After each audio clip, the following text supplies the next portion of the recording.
But he said, why will we never forget Adult Swim? Let's see. Does this nigga work there? He has the shirt on.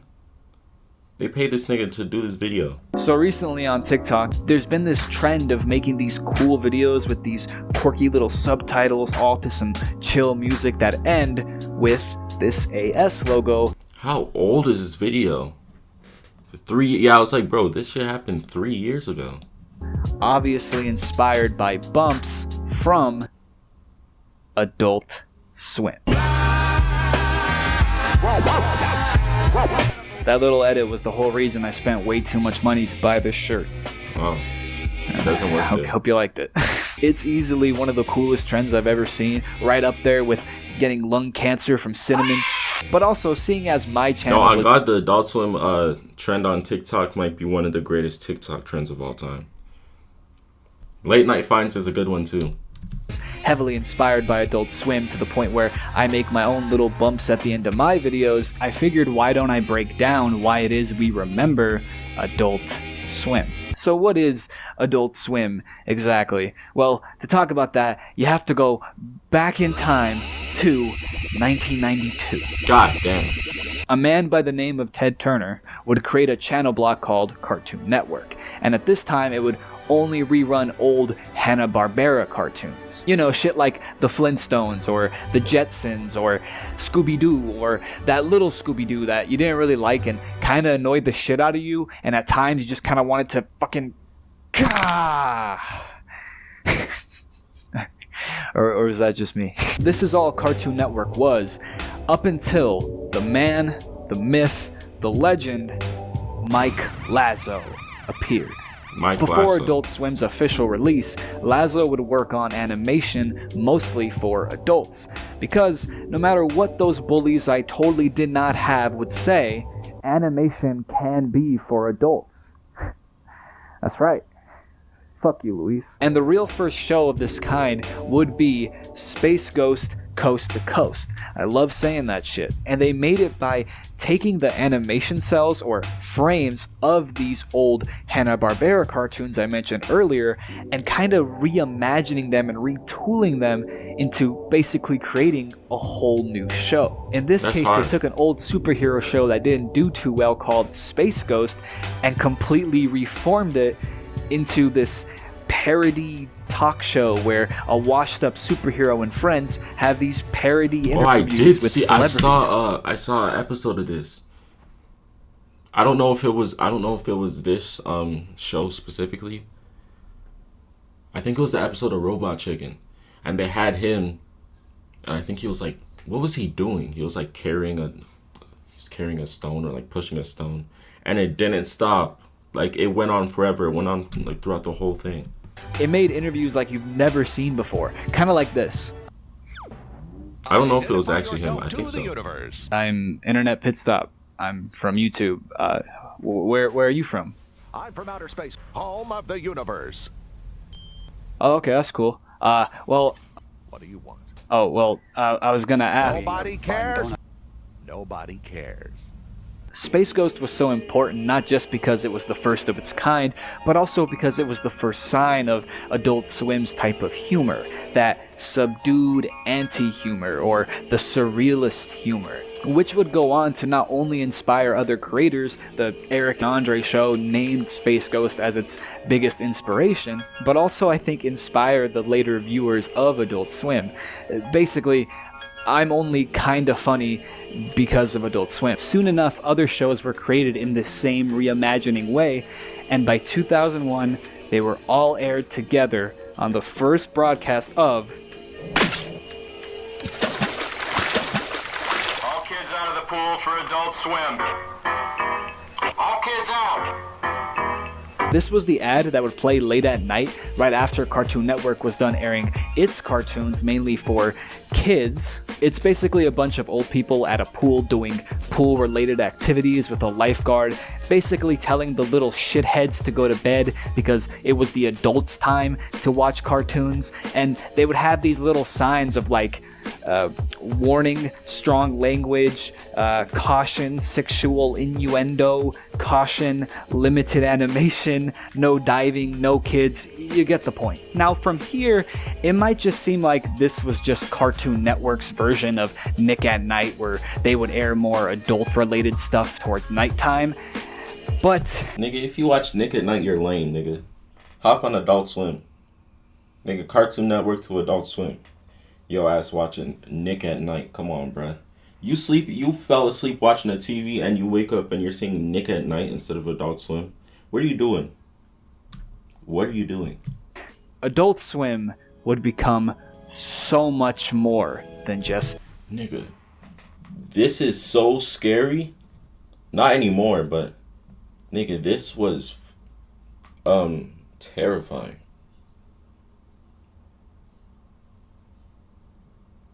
I'm looking for other ones that was like, which I don't see, but this one, my goodness.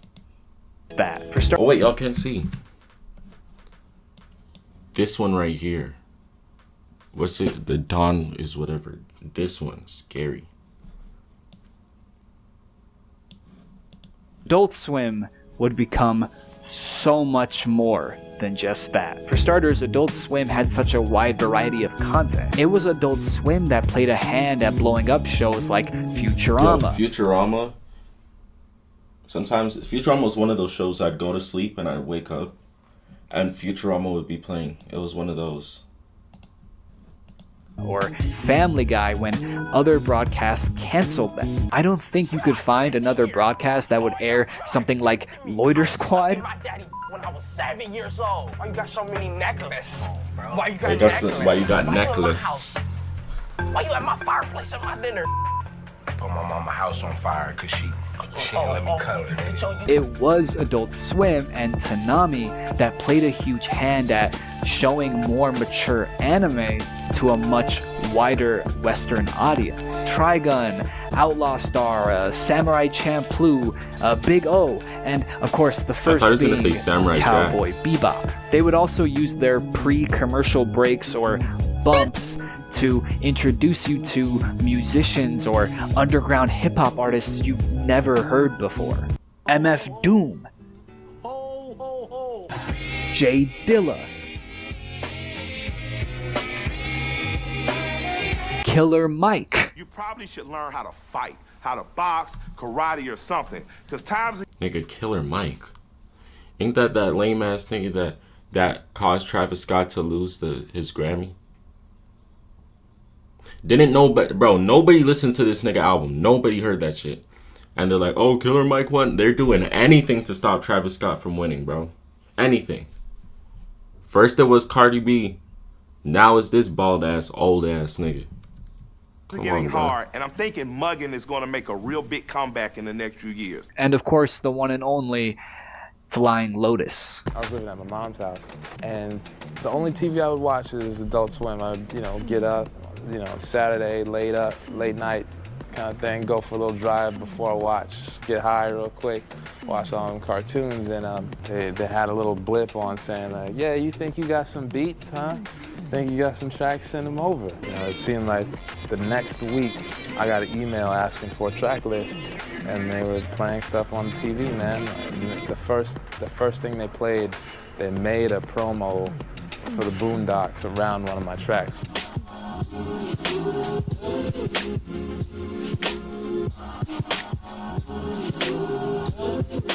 It just, it blew me away, man. The only TV you watch, you're hearing your music on, had a crazy geek moment. They created a space for a lot of artists who maybe didn't have a chance anywhere else to have that chance, and introduced us to some of the coolest shit we'd ever seen. Adult Swim could be seen as a big reason why people now love adult animation or anime, or why so many of us are obsessed with underground hip-hop or chill lo-fi hip-hop beats to relax and study to. All because the Adult Swim team loved themselves some Jay Dilla and some Madlib and some Nujabes and put us onto those artists. Basically, me and a lot of other people have Adult Swim to thank for literally shaping our entire personalities. Because that's why Adult Swim was so different from other channels. It had a connection to its watchers. Using those bumps, they'd give you stats about shows you liked, or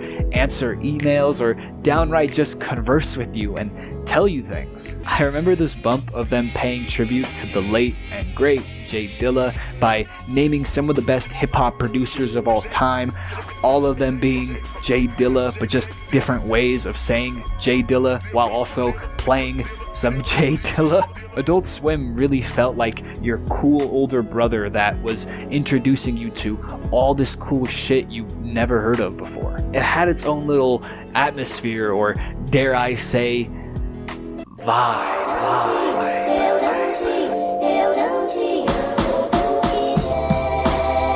The most impactful memory I have of Adult Swim was, of course, sleeping on the couch and then waking up exactly at 3 a.m. thirsty as fuck. But this time, it wasn't my pseudo big-headed father bouncing in slow motion with his family on the TV. It was Cowboy Bebop. And as I was it was not Cowboy Bebop for me. I'm not that old. It was Robot Chicken, bro. That goddamn theme song. Mind just altered and blown by the show, I would then experience my first Adult Swim bump.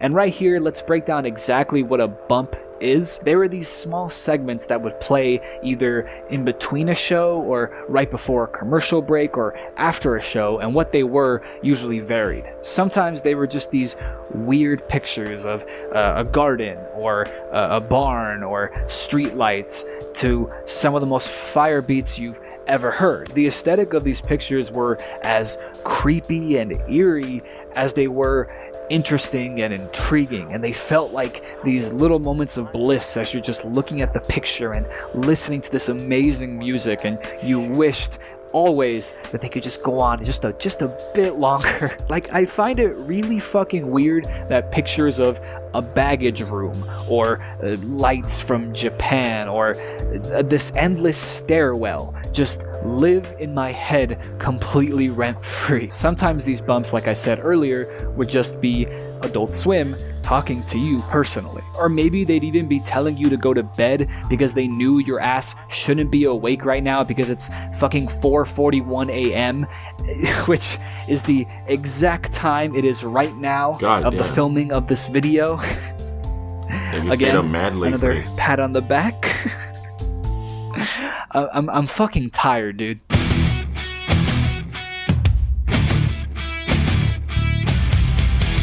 And they also had these terrifying ass bumps that would horrify your nightmares forever. Bro, this is the one I was talking about, bro. This is the one I was talking about. Literally, bro. This shit's scary. Not anymore, but used to be. I guess they did it on purpose to be like, nigga, I'm trying to scare you so bad that you don't show up here ever again because you're supposed to be sleeping. Would horrify your nightmares forever.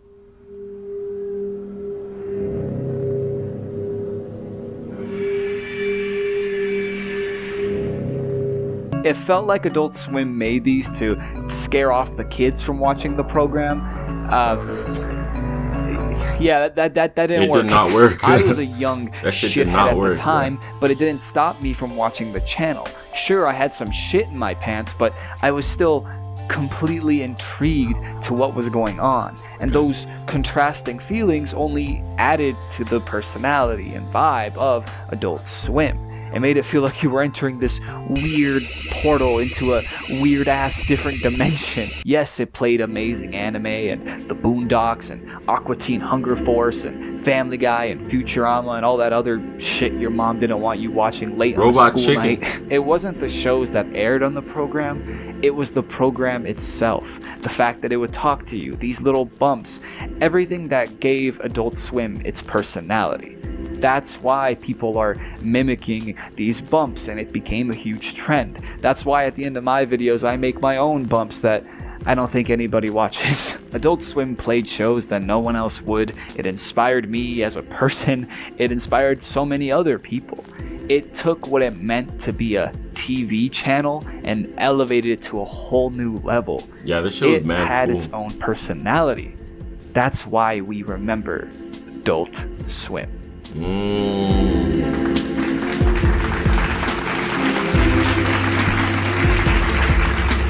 Now, while this trend is cool, I advise you to go down to the description where there are playlists of these old bumps I was talking about earlier, with the picture and music all attached.